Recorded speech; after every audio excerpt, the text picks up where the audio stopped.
Nå var han bare god smil til kamera nå. Ja, jeg var det greit. Men du, legger deg oppå. Ja, men Null stiller vi. Hør etter bildet, hør etter bildet. Og 200 kroner hvis jeg tar på hver. 500 kroner. La oss si, den låter må gå, låter må. Ja, vi gjør ingenting. Det her er ingen her på. Greit, så vannet.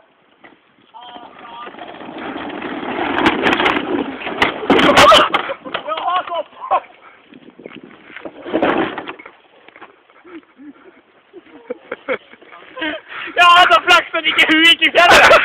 Hvis det hadde gått i fjellet da. Hei, på skaden.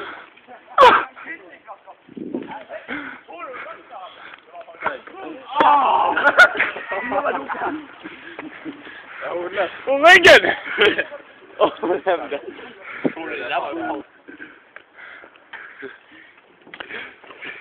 Jo, men du, hei, så.